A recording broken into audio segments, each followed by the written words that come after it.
우리 오늘 말씀을 보겠습니다. 사도행전 17장 26절에서 34절 말씀 교독하겠습니다. 사도행전 17장 26절에서 34절입니다.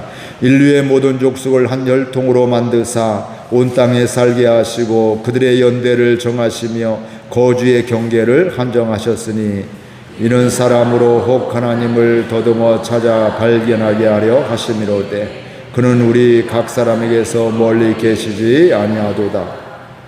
우리가 그를 힘입어 살며 기동하며 존재하느니라. 너희 시인 중 어떤 사람들의 말과 같이 우리가 그의 소생이라 하니 이와 같이 하나님이 소생이 되었은즉 하나님을 금이나 은이나 돌에다 사람의 기술과 고안으로 새긴 것들과 같이 여길 것이 아니니라. 알지 못하던 시대에는 하나님이 간과하셨거니와 이제는 어디든지 사람에게 다 명하사 회개하라 하셨으니 이는 정하신 사람으로 하여금 천하를 공의로 심판할 날을 작정하시고 이에 그를 죽은 자 가운데에서 다시 살리신 것으로 모든 사람에게 믿을 만한 증거를 주셨음이라 하니라. 그들이 죽은 자의 부활을 듣고 어떤 사람은 조롱도 어떤 사람은 이 일에 대하여 내 말을 다시 듣겠다 하니 이에 바울이 그들 가운데서 떠나매 함께 읽습니다. 몇 사람이 그를 가까이 하여 믿으니 그 중에는 아레오바고 관리 디오누시오와 디마리아 하는 여자와 또 다른 사람들도 있더라. 아멘. 우리는 살아가면서 열매가 맺히는 삶을 원하고 있습니다. 가정을 이루면 자녀의 선물을 받기를 원하고 있고 또 사업을 하면 열매도 많이 맺기를 원하고 있고 직장 생활을 하면 직장에서 열매를 많이 맺게 되고 또 우리의 자녀들이 더 풍성하게 살기를 열매 맺는 삶을 살기를 원하는 것이 우리 모든 사람의 마음이고요. 우리 특별히 믿음의 사람들은 나도 예수님 잘 믿고 싶고 내 자녀들도 예수님 잘 믿었으면 좋겠다, 하나님을 경외하면 좋겠다, 이런 마음들이 우리 가운데 있습니다. 그래서 우리가 열심히 이렇게 하다 보면 무슨 좋은 결과를 내기 위해서 열심히 일을 하고 연구도 하게 되고요. 때로는 땀도 흘리고 헌신도 하게 되어 있습니다. 그래서 우리가 최선을 다하게 되고 그 최선의 결과로 말미암아 열매를 맺게 될 때 사람들이 무엇을 해줄까요? 칭찬을 해주고 격려를 하게 되면 참 애썼다고, 또 때로는 회사에서는 상여금을 주기도 하고 보너스를 주기도 하고 또 사람들이 야 우리 회사의 보배라고 이렇게 칭찬도 하고 격려하는 이런 모습도 우리가 보게 됩니다.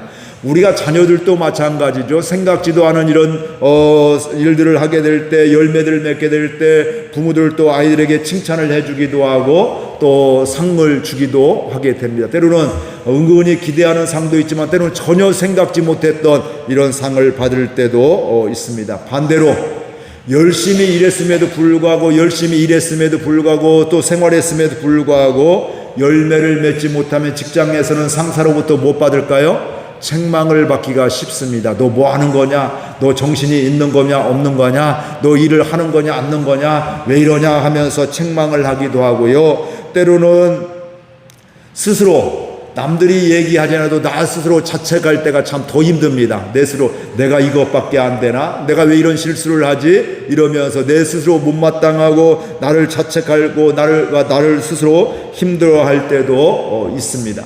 그런데 성경에 보면 하나님께서도 우리가 열매 맺는 삶을 원하고 계십니다. 요한복음 15장 7절 8절 우리 같이 읽겠습니다. 너희가 내 안에 거하고 내 말이 너희 안에 거하면 무엇이든지 원하는 대로 구하라. 그리하면 이루리라.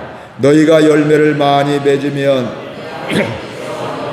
받으실 것이요 너희는 내 제자가 되리라. 하나님의 주님이 말씀이시죠. 예수님이 말씀하시기를 너희들이 열매를 많이 맺으면 뭐 한다고요? 하나님께 영광을 돌리게 되어 있다. 그리고 그게 바로 나의 제자가 된다. 그러니까 우리가 열매를 많이 맺으면요, 야, 하나님이 하셨어요, 이렇게 되기도 하고요. 예수님을 모르는 사람들도, 야, 저 사람에게는 어떻게 저런 능력이 있지, 저런 또 힘이 있지, 저렇게 어떻게 이겨나갈 수가 있지 하게 돼. 아, 하나님이 저렇게 도와주시는 거구나. 저 사람 날마다 기도하는 사람이었는데, 예배 드리는 사람이었는데 저런 열매가 있구나 하면서 하나님께 영광을 돌리게 되어 있고요. 또 그런 가운데 주님의 제자가 된다고 말씀을 하고 있습니다. 이 말씀을 보게 되면 하나님께서도 우리가 열매 맺는 삶을 원하심을 우리가 분명히 알 수가 있고, 그런데 그 열매 맺는 비결을 그 앞절에 이야기하고 있잖아요. 뭐예요? 너희가 내 안에 거하고 예수님 안에 거하게 되고, 내 말이, 예수님의 말씀이 우리 안에 거하면 너희가 무엇이든지 원하는 대로 구하면 다 그대로 이루리라, 이렇게 말씀을 하고 있습니다. 그러니까 우리가 주님 안에 거하고 주님의 말씀이 내 안에 거하게 되면, 말씀의 인도함을 받게 되면, 그리고 기도하는 삶이 되게 되면 뭐 한다고요? 하나님이 이루어 주신다, 열매 맺게 해 주신다, 이렇게 말씀을 하고 있습니다. 그러니까 다른 말로 하면 하나님의 계획은 저와 여러분들이, 우리 교회가, 여러분의 가정이, 자손들이, 일터가 뭐 하기를 원하셔요? 열매 맺기를 원하신다. 근데 열매 맺는데 어떻게 해야 된다고요? 너희가 내 안에 거하고 내 말이 너희 안에 거하면, 우리가 주님 안에 거하고 말씀으로 살아가게 되면 우리 가운데 열매가 맺는다, 이렇게 말씀을 하고 있습니다. 오늘 말씀을 통해서 저와 여러분들은 하나님의 열매를 맺는 귀한 은혜가 있기를 주의 이름으로 축복을 드립니다. 우리가 열매를 맺는 것은 하나님의 마음입니다. 모든 부모가 자식이 나보다 더 잘 되기를 원하고 있고 열매 맺기를 원하는 그 부모의 마음이 있는데, 하나님의 마음도 우리가 열매 맺는 것을 원하고 있습니다. 그러면서 첫 번째 드리고 싶은 것은, 인간은 하나님의 은혜로 하나님을 알게 됩니다. 우리 함께 읽겠습니다. 인간은 하나님의 은혜로 하나님을 알게 됩니다. 우리 26절 27절 같이 읽겠습니다. 인류의 모든 족속을 한 혈통으로 만드사 온 땅에 살게 하시고 그들의 연대를 정하시며 거주의 경계를 한정하셨으니, 이는 사람으로 혹 하나님을 더듬어 찾아 발견하게 하려 하심이로되 그는 우리 각 사람에게서 멀리 계시지 아니하도다. 그러니까 열매 맺는 삶을 살기 위해서 오늘 바울의 이야기를 통해서 우리가 그걸 발견할 수가 있는데, 열매 맺기 위해서는 먼저 우리가 하나님의 은혜로 하나님을 알아야 된다는 거예요. 하나님이 어떤 분인지 알아야 하나님께 기도할 수가 있잖아요. 하나님께 기도한다고 하는데 하나님이 기도하신다고 응답해 주실 거냐? 하나님은 뭐 기도한다고 안 돼, 이렇게 무더운 날씨 가운데 뭐 아무것도 안 돼, 이런 생각을 가지면 기도할 수가 없죠. 그러나 그럼에도 불구하고 하나님의 살아계심을 믿게 되면, 하나님의 전능하심을 믿게 되면 그 가운데 하나님의 능력을 믿으면서 기도하게 되어 있고, 그런 사람이 뭐 한다고요? 열매를 맺게 되어 있다, 이렇게 말씀을 하고 있습니다. 그러면서 오늘 첫 번째 말씀에 보게 되면 인류의 모든 족속을 어떻게 했다고요? 한 혈통으로 만드셨다.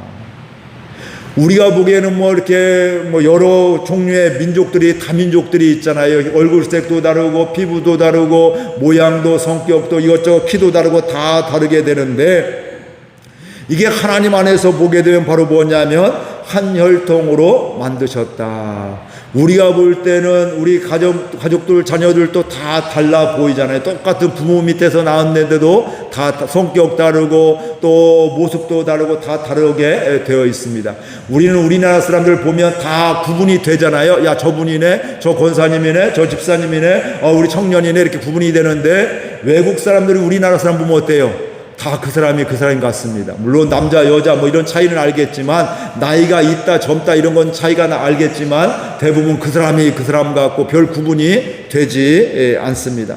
그러니까 이건 바로 뭘 이야기하고 있는가 하면, 하나님 안에서는 혈통이나 민족이나 이런 차이가 없다는 것을 이야기하고 있는 것입니다. 왜 이런 이야기를 하느냐 하면, 이 그리스 아테나에 있는 사람들은 그 당시에 자기들은 특별한 민족으로 생각을 했기 때문에 그렇습니다. 마치 유대인들이 하나님이 우리를 택하여 주셔서 우리만 구원해 주셔서 우리는 택한 족속이야 생각하면서 다른 사람들은 하나님의 뜻이 그게 아닌데 그들을 상종도 하지 않고 같이 예배 자리에 초대하지 않고 우리만 하고 있었는데, 이 아덴 사람들도 우리가 최고야, 우리는 택감 받아서 우리가 최고 좋은 사람들이야, 이런 우리는 민족적인 우월 의식이 이렇게 갖고 있었던 것이기 때문에 하나님의 복음을 이야기하게 되면서 뭐 하고 있어요? 하나님은 우리 모든 사람을 다 한 혈통으로 삼아 주셨습니다. 유대인들이 자기들이 최고라고 하고 아덴 여러분들이 최고라고 생각하고 있는데 다 최고인 거 없습니다. 사람은 다 똑같습니다.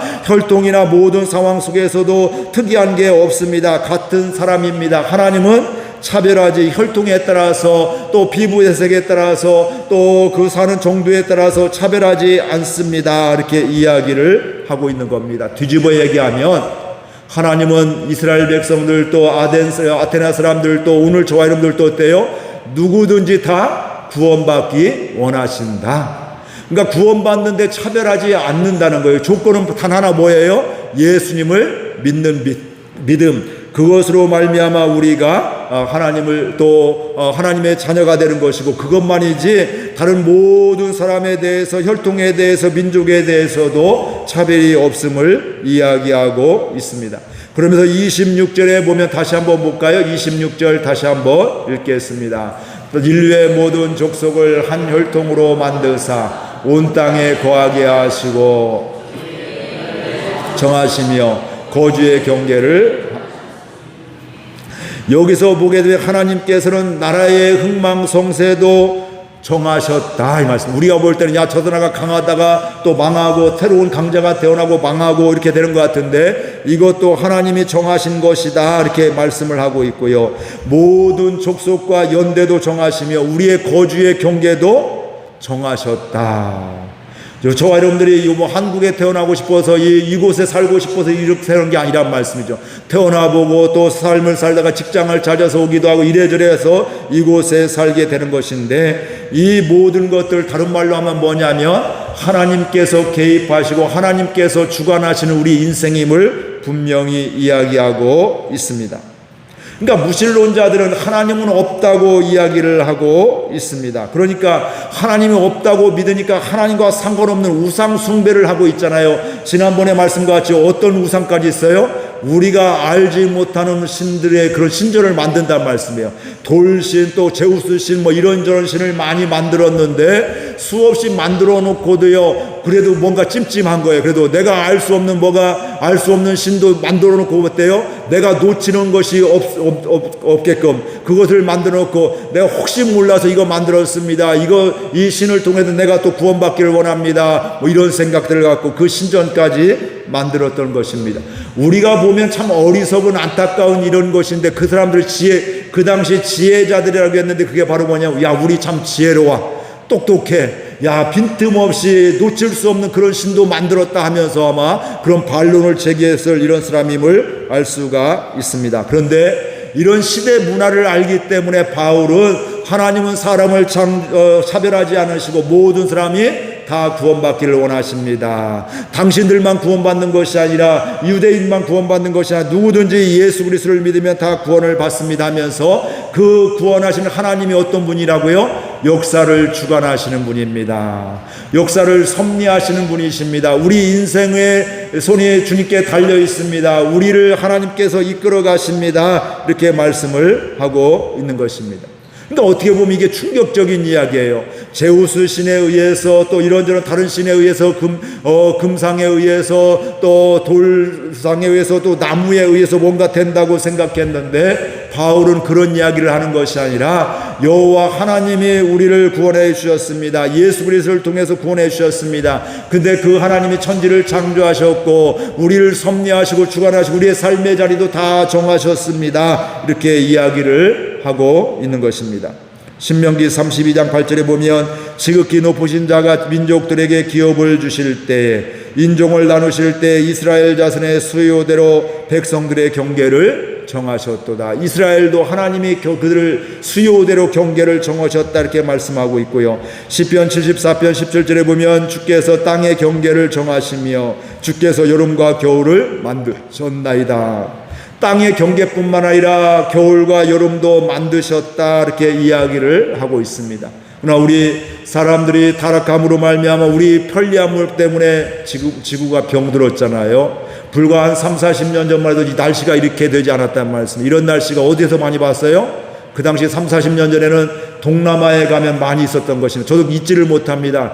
한 4-5년도 정도 되어서 필리핀을 처음으로 갔을 때인데, 그 공항에서 문을 열고서 딱 나갔는데 찜통 얼마나 훅 다가오는지 숨 막힐 지경. 야, 이런 거구나. 이렇게 후덥지근하고 이렇게 덥구나. 그 당시 우리나라는 그런 게 없었거든요. 그런데 지금은 우리나라도 후덥지근하게 너무 답답하기도 하고, 많으면 39도, 40도 이상도 넘어가는 이런 때가 체감온도 그 이상 되어지는 이런 경우도 생기게 되었습니다. 이게 하나님이 창조하신 질서를 우리 사람이 탐욕으로 말미암아, 욕심으로 말미암아 우리가 이렇게 또 고생을 자초하고 있는 것이죠. 그리고 예전에는 없던 병들이 있잖아요. 하우스병이 뭔 줄 알아요? 하우스 안에서 여름에도 찜통 안에서 일하니까요, 땀이 수없이 나게 돼 거기서 병이 생겨서요, 이런 선풍기 바람도 못 쐬고 에어컨 바람도 못 쐬고 막 이런 교회 오게 되면 겉옷을 갖고 다녀야 될 여름에 어떻게 할 수가 없어요. 하우스병이 있는 것뿐만 아니라 또 무슨 병이 있어요? 냉방병이 있죠. 에어컨에 이제 너무 더우니까 하루 종일 에어컨을 틀고 사니까 이제 냉방병이 걸려서 이제 굉장히 고생을 하는, 오랜 동안 고생을 하는 이런 경우도 보게 됩니다. 그렇기 때문에 하나님이 모든 것을 우리에게 결정하셨는데 그 하나님이 주관하시고 섭리하심을 이야기하고 있습니다. 지금 이 아덴 사람들은 그 우상들이 자기를 섭리하고 자기를 이끌어간다고 복준다고 생각하고 있는데, 이 바울은 아니라고, 그건 우상이라고, 사람이 만든 것이라고, 하나님이 하신 것을 그게 아니라고, 하나님이 이 땅을 창조하셨고 우리에게 복을 주신다고, 우리를 구원하신다고 말씀하시는 것입니다. 그래서 27절 같이 읽겠습니다. 이는 사람으로 혹 하나님을 더듬어 찾아 발견하게 하려 하심이로되 그는 우리 각 사람에게서 멀리 계시지 아니하시도다. 하나님이 경계를 다 정하시고 우리를 한정하셨는데요, 그건 바로 왜 그렇다고요? 우리가 하나님을 찾아서 하나님을 발견할 수 있도록, 하나님을 알아갈 수 있도록 하나님 우리에게 한계를 주시고 정하여 주셨다, 이렇게 말씀하고 있습니다. 그런데 우리가 잘 알 수 있는 것은 우리의 머리만으로 하나님을 다 알 수가 있을까요?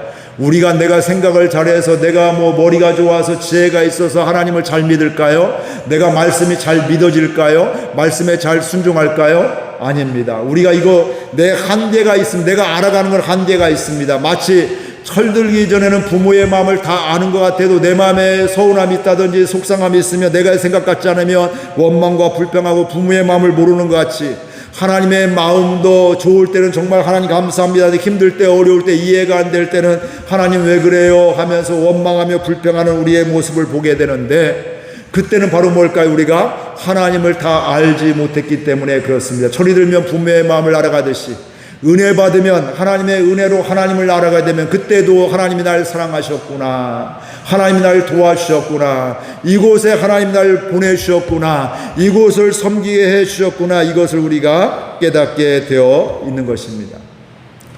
우리는 나의 연약함 있게 될 때 하나님 만날 가능성이 많습니다.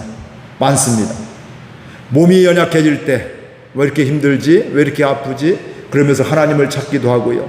또 사업상 여러 가지 내 삶 가운데 경제적인 위기라든지 이런 어려움이 있게 될 때, 이거 왜 이렇게 나는 열심히 일하는데 이렇게 꼬이지? 왜 이렇게 힘들지? 하면서 하나님께로 돌아오는 찾는 사람들이 있습니다. 우리 연약함을 통해서 우리의 또 한계를 통해서 하나님께 오는데, 그런데 이게 완전하게 아는 것이 아니라는 것이죠. 그런 한계를 통해서도 하나님을 추구하고 하나님을 알아갖고 하나님을 찾는 것도 있지만, 더 중요한 것은 하나님이 은혜를 통해서 하나님을 알게 해주신 것임을 우리가 분명히 알 수가 있습니다. 이 하나님의 은혜로 날마다 생명 주실 때까지 하나님을 점점 더 알아가는 저와 여러분들 될 수 있기를 바랍니다. 혼혜연아 저와 여러분들, 어떤 분들은 나는 알 만큼 알았어, 나는 은혜 받을 만큼 받았어, 이거 굉장한 교만입니다. 세상에 은혜를 받아도 끝없이 받아야 됩니다. 한이 없습니다. 하나님의 은혜는 끝이 없습니다. 은혜의 맛을 아는 사람은 계속해서 은혜를 더 받고 싶습니다. 하나님을 더 알고 싶습니다. 그런데 그 하나님을 아는 것은 내가 노력하는 것도 있지만 더 중요한 것은 바로 뭐예요? 오늘 예배를 통해서도 하나님이 내 귀에 말씀이 들려지게 해주시고 내 가슴으로 말씀이 믿겨지는 이런 것을 통해서 우리가 하나님을 만나고 하나님을 알아가게 되는 것입니다. 이 은혜가 계속해서 있기를 주의 이름으로 축복을 드립니다. 그러면 하나님을 알아가면 알아갈수록 뭐 한다고요? 열매 맺는 인생이 되어지게 됩니다. 왜 그럴까요? 하나님을 알아가면 우리가 하나님의 은혜로 살아가기 때문에 그렇습니다. 그러면서 두 번째 말씀드리고 싶은 것은 하나님의 자녀는 하나님의 은혜로 살아갑니다. 같이 읽겠습니다.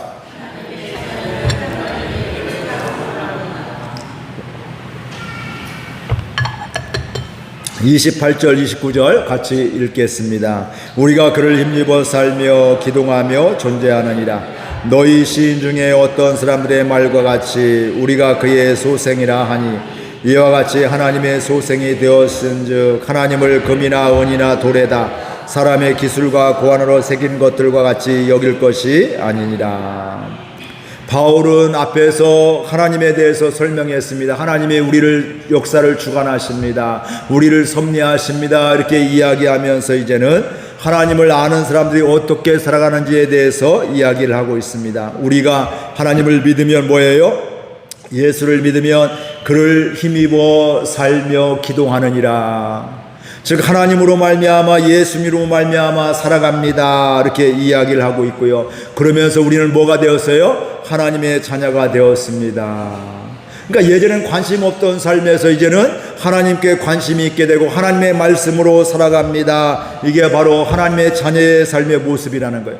그러니까 하나님 없이 살다가 우상 숭배하며 살다가 하나님의 자녀로 살아가게 되니까 하나님의 열매가, 성령의 열매가 맺히는 것은 당연한 것입니다. 그러니까 저와 여러분들도요, 하나님의 은혜로 살아가게 되면 우리의 삶 가운데서 하나님의 열매를 맺혀지게 되어 있습니다. 교회에서뿐만 아니라 우리 가정에서도 우리의 직장과 일터에서도 하나님의 열매를 맺게 되어 있습니다. 하나님으로 말미암아 살며 기동하는 존재가 되시기를 주의 이름으로 축복드립니다. 예배 시간만이 아니라 예배 시간 이후의 삶도 하나님을 힘입어서 살고 또 하나님의 능력을 힘입어서 기동하며 살아가는 이런 존재가 하나님의 자녀입니다. 교회에서만이 아니라 삶의 자리에서도 하나님의 자녀로 살아가는 것, 이게 바로 하나님의 자녀임을 오늘 분명히 이야기하고 있고요. 그러면서 바울이 이 아테네 사람들에게 이야기하는 것은 하나님을 금이나 은이나 돌에다가 사람의 기술과 고안으로 새긴 것들과 같이 여길 것이 아니니라. 지금 바로 뭐 하고 있는 거예요? 금이나 은이나 나무나 뭐 이런 것들로 사람들이 우상을 만들었는데 하나님을 그것과 같이 대하지 말아라. 하나님을 그렇게 섬기지 말아라. 하나님을 하나님으로 알고 섬겨야 된다. 이렇게 이야기를 하고 있는 것입니다. 우리는 하나님의 은혜로 살아가고 있습니다. 하나님의 은혜를 아는 사람도 하나님의 은혜로 살고 있고요. 하나님의 은혜를 모르는 사람도 사실은 하나님의 은혜로 살고 있는 것입니다. 그런데 은혜를 아는 사람은 하나님의 은혜인 것을 알면서 하나님께 감사하며 영광 돌리는 삶을 살게 되는데, 은혜를 모르는 사람은 뭐예요? 교만해지게 되죠. 내가 이렇게 열심히 해서, 내가 이렇게 힘이 있어서, 내가 열심히 기도해서 이런 생각을 가지게 되면서 다른 사람들을 함부로 판단하며 무시하는 이런 경우들이 참 많이 있습니다. 하나님의 은혜를 날마다 깨달을 수 있기를 바랍니다. 그러면 대표적으로 나오는 게 뭔지 아세요? 은혜를 깨달으면 감사합니다, 고맙습니다, 이게 나오게 돼요. 하나님 감사합니다, 하나님 감사해요, 오늘 또 이렇게 인도해 주셔서 감사해요, 오늘 또 말씀해 주셔서 감사해요, 오늘 또 이 직장에서 일하게 해주시니 감사해요, 또 좋은 동료들 만나기 위해서 감사해요, 이런 문제가 있었는데 어려움이 있는데 해결시켜 주셔서 감사해요, 답답했는데 시원하게 풀어주셔서 감사합니다. 순간순간 감사하게 되어 있습니다. 우리가 알던 모르던 태양은 날마다 비추고 있습니다. 그 빛 때문에 우리는 열매를 맺을 수가 있고요, 또 식물을 심을 수가 있고요, 곡식을 심을 수가 있고 자라며 열매 맺게 되어 있습니다. 공기도 마찬가지죠. 내가 인식하지 않고 있다고 해서 공기가 없는 게 아니에요. 다 공기를 의식하든 안 하든 뭐예요? 다 공기를 선물로 받아서, 햇볕을 우리가 받아서 다 살게 되어 있는 것입니다. 마찬가지로 하나님의 은혜도 우리가 의식하지 못하든 알든 모르든 하나님의 은혜는 계속 비추어짐을 우리가 분명히 알 수가 있습니다. 하나님은 뭐 예수 잘 믿는 사람만 비춰주고 햇빛을 주고 예수 안 믿는 사람 햇빛을 안 주는 하나님이요, 누구든지 은혜를 주시는, 누구든지 예수님을 다 믿을 수 있도록 말씀해 주시는 하나님임을 분명히 말씀하고 있는 것입니다. 그렇다면 저와 여러분은 어떤지 한번 돌아볼 수 있기를 바랍니다. 하나님의 은혜를 알고 살아가는지, 아니면 주일날만 와서 이렇게 살아가고 있는 것인지, 하나님의 은혜를 알면서 날마다 감사하며 살아갈 수 있기를 주의 이름으로 축복을 드립니다. 그러면 은혜를 알면 하나님 감사합니다, 이게 날마다 차고 넘치게 되어 있습니다. 그러면 29절 다시 한번 읽겠습니다. 이와 같이 하나님의 소생이 되었은즉 하나님을 금이나 은이나 돌에다 사람의 기술과 고안으로 생긴 것들과 같이 여길 것이 아니니라. 하나님은 우상으로 만들었던 금과 은과 또 돌이나 이런 사람이 만든 것과 같이 하나님을 여기지 말아라. 하나님은 그런 분이 아니다. 야, 너희들 우상 만들었는데 그거 누가 만들었냐? 사람이 만들지 않았느냐? 근데 왜 거기에 빌고 있느냐? 근데 하나님은 우리를 만드신 분은 하나님이시다. 너희들이 만든 우상을 섬기고 있지만 우리는, 예수님은, 하나님은 우리를 창조하신 분이다. 우리를 만드신 분이고 우리를 섭리하신 분이시다. 그러면서 이 우상과 같이 여기지 말라고 이야기를 하고 있습니다. 왜냐하면 그 당시 지혜가 있는 사람들은 어떤 생각을 가졌냐면, 남들이 하나 둘 10가지를 알면 나는 11가지, 그래 예수도 내가 한번 알아볼게, 예수도 한번 믿어볼게, 뭐 이런 생각들. 그러니까 다문화적인, 다종교적인 이런 나라 가게 되면요, 처음에 복음 증가하면요, 예 이렇게 하는데 우리가 믿는 예수님이 아닌 거예요. 그냥 똑같이 뭐 석가를 믿고 알라를 믿고 하듯이 그 똑같은 뭐 예수도 그래 또 하나 믿어줄게, 이런 생각들, 더 많이 믿으면 더 많이 걸리겠지, 더 복을 받겠지, 이런 생각을 갖기 때문에 그런 민족도 있습니다. 그렇기 때문에 바울은 그 아덴 사람들에게 그렇게 여기지 말아라, 하나님은 그런 분이 아님을 분명히 말씀을 하고 있습니다. 그러면서 성경에 곳곳에 나오게 되죠. 하나님의 형상을 만들지 말아라, 이렇게 말씀을 하고 있습니다. 만드는 순간 뭐가 될까요? 우상이 되어지는 것이죠. 그러니까 우리가 대표적으로 시내산에서 모세가 오지 않게 될 때 이 백성들이 모세를 기다리지 못하고 뭐예요? 우상을 만들어, 금송아지를 만들어요. 근데 거기다 뭐라고 얘기하는 줄 아세요? 우리를 애굽에서 인도한 여호와 하나님이다. 그리고 그 금송아지를 갖고 뭐예요? 예배드리고 있어요. 하나님 그거 하지 말라고 하고 있는데, 그게 금송아지가 하나님이 아니잖아요. 근데 금송아지를 만들어 놓고 이게 우리를 출애굽한 하나님이다, 우리를 구원한 하나님이다, 이렇게 이야기를 하고 있는데, 하나님은 그것을 아시기 때문에, 우리 인간을 아시기 때문에 뭔가를 만들지 말아라, 이렇게 이야기를 하고 있습니다. 근데 중요한 것은 우리의 마음 가운데 심어야 될 것이 하나가 있는데, 하나님의 마음을 심어야 될 것이 있는데, 우리가 어디에 그것을 심어야 되면 우리의 마음에 심어야 될 줄로 믿습니다. 그러니까 하나님, 우리가 우상을 만들지만 하나님의 마음, 하나님의 말씀을 내 안에 심겨야 될 때 우리가 많은 열매를 맺게 되어 있는 것입니다. 그 주님의 마음이 바로 뭐냐면 예수님의 인격이고 예수님의 성품이고, 오늘 아까 요한복음 말씀 읽었던 것 같이 주님의 말이 내 안에 거하게 되면, 그러면 열매를 맺게 되어 있는 것입니다.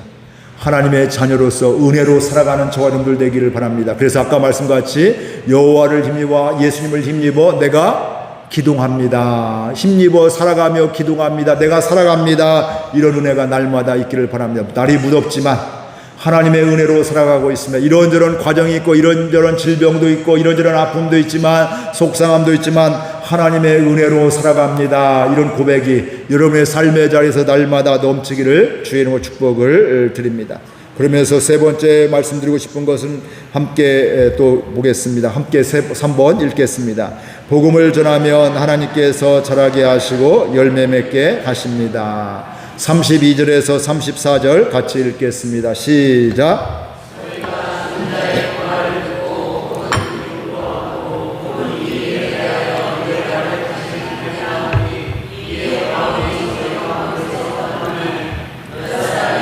가까이 하려 하여 믿으니 그 중에는 아레오바고 관리 디오누시오와 다마리라 하는 여자와 또 다른 사람들도 있었더라.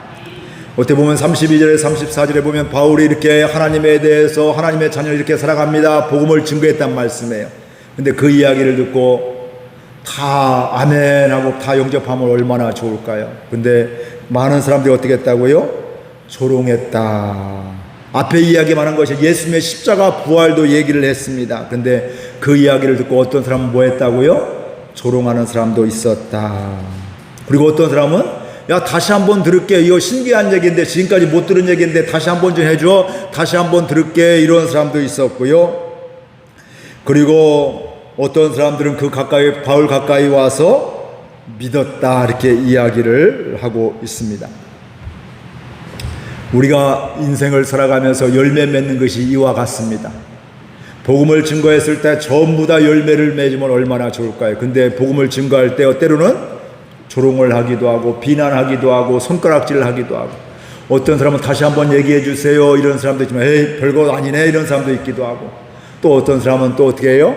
또 정확히 그 가까이 와서 들으면서 예수님을 영접하는 이런 사람도 있음을 우리가 분명히 알 수가 있습니다. 근데 우리는 많은 거 크고 작음을 생각하니까 오늘 이 말씀을 보면요, 바울이 실패한 선교다 이렇게 생각을 하는데 절대 그렇지 않습니다. 복음을 증거해서 지금 거절한 사람 있고 조롱한 사람도 있고 또 한 번 더 들은 사람도 있고 영접한 사람도 있는데, 이게 실패한 게 아니라 믿는 사람의 숫자가 적어서 실패한 것이 아니라 한 영혼이, 성경은 뭐라고 해요? 천하보다 귀하다 이렇게 말씀을 하고 있습니다. 그러니까 예수님을 오늘 저와 여러분들 또 예수님을 증거할 때 많이 영접하면, 많이 복음을 또 믿으면 성공했고, 한 명을 또 이렇게 믿으면 실패하고 한 명도 오지 않으면 실패한 게 아니라 오늘 또 복음을 증거하면 바로 뭐에게? 성공한 거다 이 말씀이죠. 그 가운데 조롱이 있고 또 핍박이 있고 때로는 잘 듣는 것도 있고 다 영접하는 경우도 있지만, 그게 설령 없다 할지라도 복음을 증거하는 것이 성공임을 우리는 분명히 알 수가 있습니다. 왜냐하면 복음은 뭐예요? 하나님의 구원의 능력이다 이렇게 말씀을 하고 있습니다. 그러니까 여러분들 내 말을 잘하는 걸 의지하지 말고요, 복음은 뭐라고요? 하나님의 구원의 능력임을 믿게 되면서 그 복음의 능력을 선포하는 거예요. 그 복음의 능력을 나누는 거예요. 그 복음의 능력을 전하는 것입니다. 그러면 선뜻 듣는 사람도 있고 거절하는 사람도 있지만 결국은 그곳에서는 열매가 맺게 돼 있고, 또 중요한 건 지금 조롱했다고 해서 그 사람이 영원히 하나님을 믿지 않느냐, 그것도 아니란 말씀이죠. 지금 거절하고 조롱한다 할지라도 때가 되면 또 어때요? 그분이 주께로 돌아오게 되고 그 말씀을 들으면서 주님을 복음을 영접하는 이런 경우들이 있게 된다 이 말씀입니다. 그러니까 여러분들 이 믿음 꼭 가질 수 있기를 바랍니다. 내가 복음을 증거해서 기도해서 당장에 되면 너무너무 좋죠. 그런 경우는요, 내가 해서 한 것보다는 이미 수없이 많은 사람들이 기도해서 내가 이 때가 돼서 하나님의 때가 돼서 열매를 거두는 것이다. 그러니까 교만할 것도 없어요. 하나님이 수없이 많은 사람 통해 하시다가 나를 통해 이렇게 하시는 거구나, 나를 사용하셨구나 감사하게 되고요. 반대로 내가 열심히 뿌리는데도 그분이 꼼짝도 하지 않으면 실망할 게 없다는 말씀. 나는 안 되는 거 봐 한 것이 아니라, 그래 나는 하나님이 원하시는 건 뭐 하는 거예요? 복음의 씨앗을 심고 물을 주는 거예요. 그럼 성경은 하나님 뭐 하게 한다고요? 자라나게 하시고 열매 맺게 하신다 이렇게 말씀을 하고 있습니다. 그러니까 우리가 하나님의 은혜로 살아가게 될 때 열매는 분명히 있다는 거예요. 우리 교회도 마찬가지입니다. 저와 여러분들이 기도하는 것 열매가 분명히 있습니다. 여러분이 직장에서 일터에서 이웃들에게 교회 가자고 함께 얘기하면 싫어하는 사람도 있고 조롱하는 사람도 있을 수가 있지만, 우리가 전하면 뭐예요? 열매가 분명히 하나님의 때에 있다는 거예요. 왜요? 내 능력이 아니라 하나님의 능력이기 때문에, 하나님의 구원의 복음은 하나님의 구원의 능력이기 때문에 그렇습니다. 그러니까 하나님의 능력이 임하게 되면, 하나님의 때가 되면 주께로 돌아오게 되는 것입니다. 그러니까 열매 맺는 인생은 바로 어떻게 되는 거예요? 하나님의 은혜로 살아가게 될 때 우리가 열매 맺게 되죠. 하나님의 은혜를 알게 되니까, 하나님의 은혜로 하나님을 알게 되니까, 하나님 이런 분이시지, 그래 하나님은 날 창조하셨지, 야 저 사람도 창조하셨지, 저 사람도 구원하기를 원하시, 그래 내 인생을 하나님이 정하셨지, 내 인생의 장래도 하나님께 달려있지, 그러니까 하나님이 원하시는 삶을 살아야지, 이러면서 하나님의 인도함을 받으면서 우리가 살아가며 열매를 맺게 되어 있습니다. 말씀을 정리합니다. 우리는 은혜 받게 될 때 열매 맺는 삶을 살아갈 수가 있게 되고요, 하나님을 아는 만큼 열매를 더 맺게 되어 있고요, 또 우리가 하나님의 자녀는요 은혜로 살아가게 되고, 그런 하나님의 자녀는 열매 맺게 되어 있다는 말씀이죠. 오늘 여러분들이 하나님의 자녀로서 기도하고 하나님의 자녀로서 복음을 증거하고 하나님의 자녀로서 사업을 하고 직장생활을 하는 가운데 그곳에서 하나님의 은혜로 말미암아 열매 맺는 선포하며 기도하게 될 때 하나님이 열매 맺는 것을 보는 저 여러분들 되시기를 주의 이름으로 축복을 드립니다. 그리고 복음을 전하면 하나님께 우리는 심고 물주고 뭐예요? 하나님은 자라고 열매 맺게 해주신다. 열매는 분명히 있다. 지금 거절당하고 조롱했다고 실패한 것이 아니라 심은 것으로 지금 성공한 것이다. 물 준 것으로 성공한 것이다. 그러면 결국은 때를 기다리면 지속적으로 섬기며 사랑하며 기도하면 하나님이 구원해 주시고 또 구원의 열매를 맺게 해 주실 줄로 믿습니다. 이 은혜가 우리 저 여러분들 가운데 우리 교회 가운데 충만하기를 주의 이름으로 축복을 드립니다. 우리 말씀 생각하며 함께 결단하며 기도하겠습니다. 하나님 아버지 은혜와 사랑을 감사드립니다. 주께서 저희들 사랑하여 주셔서 오늘도 은혜 주시고 깨닫게 해주시니 감사드립니다. 하나님의 은혜로 열매 맺는 삶을 살아가기를 원합니다. 하나님